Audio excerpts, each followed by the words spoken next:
ലോകമെമ്പാടും ആചരിക്കുന്ന ഈ ഗുഡ് ഫ്രൈഡേ ദിനത്തിൽ അല്പമൊന്ന് ദൈവകൃപയുടെ സന്ദേശം കേൾക്കുന്നത് അനുഗ്രഹമാണ്. യേശുവിൻ്റെ ക്രൂശിലെ പ്രവൃത്തി ദൈവം ചെയ്ത ഏറ്റവും വലിയ കാര്യമാണ് മനുഷ്യർക്ക് വേണ്ടി. യേശുവിൻ്റെ ക്രൂശിലേക്ക് നോക്കിയാൽ പ്രയാസപ്പെടാത്ത, വ്യസനിക്കാത്ത, കരയാത്ത ആരുമില്ല.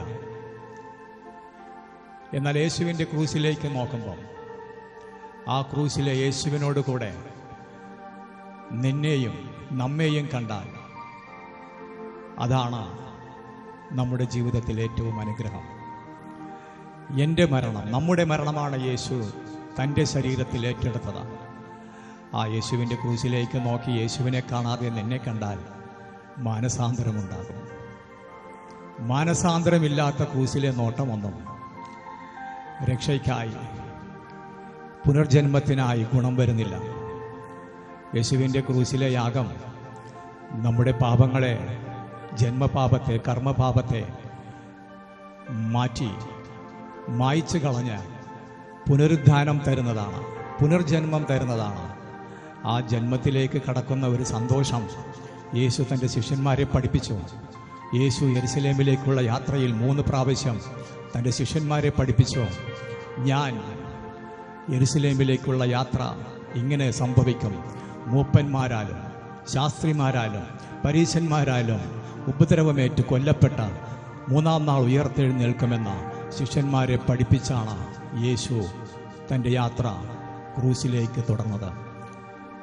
ആ യാത്രയിൽ യേശു അങ്ങനെ തന്നെ ചെയ്തു. 4-ാം പ്രാവശ്യം യേശു ഒന്നുകൂടെ പഠിപ്പിച്ചു, നിങ്ങൾക്ക് മുൻപേ ഉയർത്തെഴുന്നേറ്റതിന് ശേഷം ഞാൻ ഗലീലയിൽ കാണും.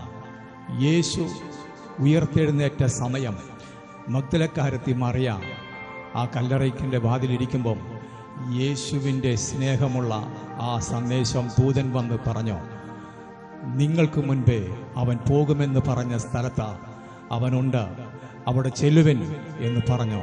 ശിഷ്യന്മാർ സന്തോഷത്തോടെ, മഹാസന്തോഷത്തോടെ ആ മലയിലേക്ക് ചെന്നു. ആ യേശു കൽപ്പിച്ചിരുന്ന ആ മലയിലേക്ക് ചെന്നു എന്ന് വായിക്കുന്നുണ്ടല്ലോ മത്തായി സുവിശേഷം 16-ാം അധ്യായം.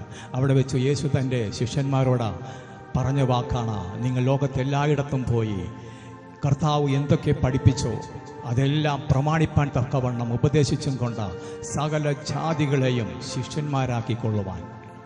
അപ്പോൾ യേശു കർത്താവ് പറഞ്ഞത്, ഞാൻ നിങ്ങളോട് ലോകാവസാനത്തോളം എല്ലാ നാളും ഉണ്ട്. യേശു മരിച്ചിട്ടില്ല, യേശു ജീവിക്കുന്നു.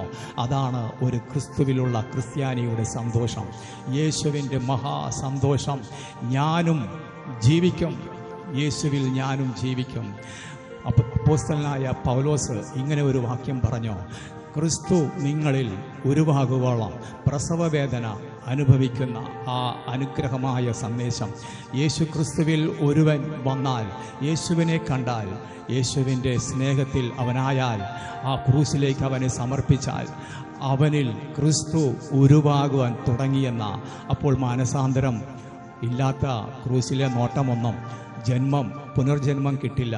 പുനരുദ്ധാനം വേണമെങ്കിൽ മാനസാന്തരം നമ്മുടെ പാപങ്ങളെ ഓർത്ത്, നമ്മുടെ പ്രയാസങ്ങളെ, കുറ്റങ്ങളെ, സകല ജന്മത്തിൻ്റെ പാപങ്ങളെയും മായ്ച്ചു കളയുന്ന ആ സന്തോഷത്തിലേക്ക് ഓർത്ത യേശുവിൻ്റെ ക്രൂശിനെ ധ്യാനിച്ചാൽ അത് നിനക്ക് ഗുണമാണ്, നമുക്കെല്ലാം അത് അനുഗ്രഹമാണ്. യേശുവിങ്കിലേക്ക് നോക്കിയവർ പ്രകാശിതരായി, അവരുടെ മുഖം ലജ്ജിച്ചു പോകുകയില്ല എന്ന മരണത്തിനപ്പുറത്തേക്കും വിധിയെഴുതിയ പരിശുദ്ധനായ നസറായനായ ഈ കർത്താവ്, നമ്മുടെ കർത്താവാകുന്നത്, നമുക്ക് വേണ്ടി പാപങ്ങൾക്ക് പരിഹാരം വരുത്തി കർമ്മം ചെയ്ത കർത്താവ്, സകല കർമ്മവും എനിക്ക് വേണ്ടി ചെയ്തു തീർത്ത് എന്ന് വിശ്വസിക്കുന്നതാണ് നമ്മുടെ കർത്താവെന്ന് വിളിക്കുന്ന ആ വാക്ക്. യേശുവിൻ്റെ കർത്താവെന്ന് ഇന്ന് പകലും വിളിക്കുവാൻ നിങ്ങൾക്ക് ദൈവം കൃപ നൽകുമാറാകട്ടെ. ആമേൻ.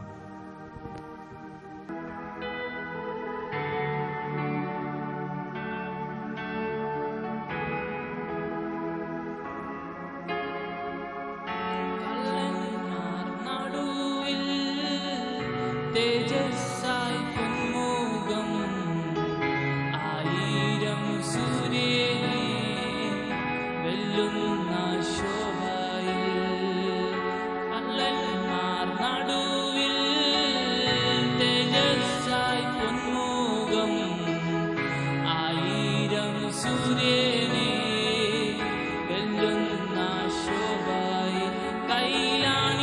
പഴുത